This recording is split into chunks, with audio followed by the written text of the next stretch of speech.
Информацию о проведении схода администрация Магаса разместила заранее на всех социальных страницах и официальных сайтах. Но заинтересованных судьбой города, судя по количеству присутствующих, немного. Впрочем, это и стало главной проблемой, с которой и начался диалог мэра с жителями.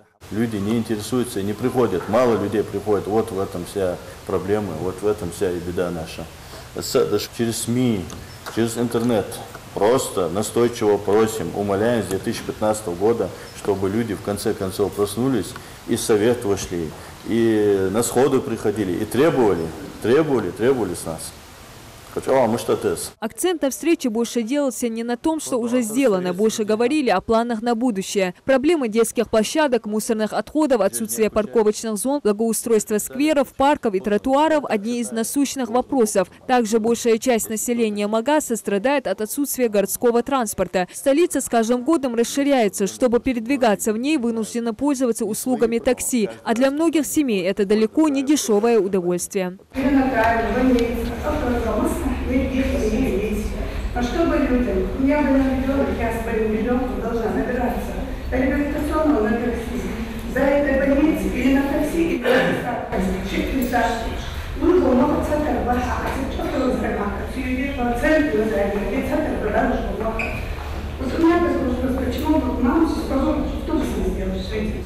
Транспорт мы его обязаны были, и сейчас я так считаю, что мы обязаны транспортом обеспечить город, независимо, даже если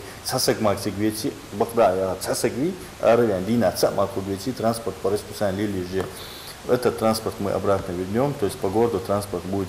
Глава администрации поставил задачу запустить маршрут городского микроавтобуса 15 июля. Озвучены на сходе были и такие наболевшие вопросы, как захват земель, незаконные застройки. Введенных в эксплуатацию многоэтажных домах не работают обычные лифты. Ощущается нехватка и грузовых лифтов. Сдают эти дома, один и то непригодных состояний. Как можно сдать дом в эксплуатацию, когда нерабочий лифт? 9-й этаж, люди поднимаются на одном лифте. А в каком году? 2 года назад. Почти 2,5. То есть 2,5 года назад. А чей дом застройщик? Галаев. Этот лифт мы ремонтируем год, по 4 раза мы скидываемся по 54, да, Зязикова? Да. Мы скидываемся на этот лифт, каждый раз мы отдаем за ремонт по 2000, по 2500, по 3000. Ну сколько можно, я говорю, за этот лифт платить? Лучше скинуть и купить новый поставить. Также присутствующих возмущают самоклеечные указатели улицы и дома. К примеру, состояние адресных табличек на проспекте Зязикова после дождя оставляет желать лучшего. В то же время беспризорными остаются открытые неухоженные подвалы, в которых скапливается мусор. Даем ровно 1 месяц срок, чтобы владельцы этих помещений официальные, или же они не успели где-то договора зарегистрировать, или документацию должным образом оформить, или правоустанавливающие до конца документы оформить. Но в любом случае эти помещения их помещения, пусть они явятся, и начнем с ними работать, они будут их приводить в порядок, оформить свои помещения должным образом. Дальше пусть как хотят поступают со своим помещением. Молодая столица республики активно строится и ежегодно сдает в эксплуатацию социально значимые объекты. Сейчас на стадии завершения строительства дошкольных и школьных учреждений, на базе которых предусмотрят и занятия для детей с ограниченными возможностями здоровья. Одна из них – школа на 704 мест в 9-м микрорайоне Магаса, которая поможет разгрузить столичный лицей. Впрочем, эта новость обрадовала не всех. Например, у нас просьба такая, хотя бы, чтобы половину вот эту улицу, я не знаю, нам ближе к лицею, ближе кричат, а вот уже нет, те, кто шикалини, так дом больше, а тебя, они должны будут 2 дороги перейти, и им как минимум полчаса собираются. Вот такой вопрос, можно сказать, у вас просьба, даже половину к лицею. Наравне с активностью местной администрации свою лепту в благоустройство города вносят и сами горожане. Главное – не быть равнодушными. Так, к примеру, на аллее Матери уже не в первый раз крадут скамейки, а те, что остались, в не самом лучшем состоянии. Такая же проблема и с люками. Что касается озеленения города, до конца года в столице посадят около 55 тысяч деревьев. Сейчас запустили новый проект. Каждый гражданин может выбрать дерево, которое хочет видеть у себя во дворе.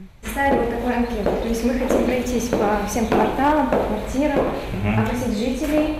И как вы говорили, то есть тот вид дерева, который вам нужен, вы просто отмечаете Да, в анкете? Да. В Магасе уже введены в эксплуатацию очистные сооружения, устранен вопрос с городскими ливневками. Если в ряде районов республики проблема с энергоресурсами остается актуальной, то здесь с газа, водой и электроснабжением вопросов у жителей не возникает. Также ожидается строительство новых социальных объектов. Социально значимый объект у нас строится сейчас. Будет стадион, строится у нас и национальная библиотека, и инвестиционные объекты есть, которые строятся.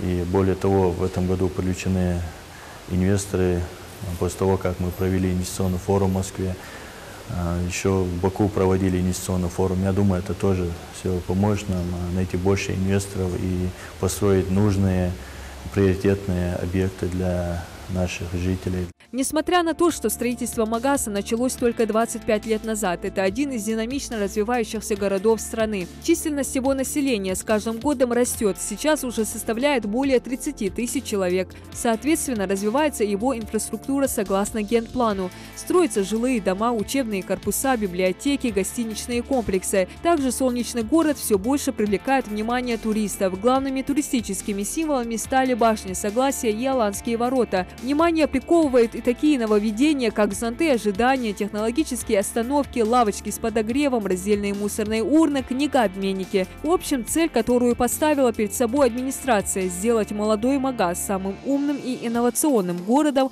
потихоньку достигается. Диана Дударова, Асхаб Белакиев, Новости 24.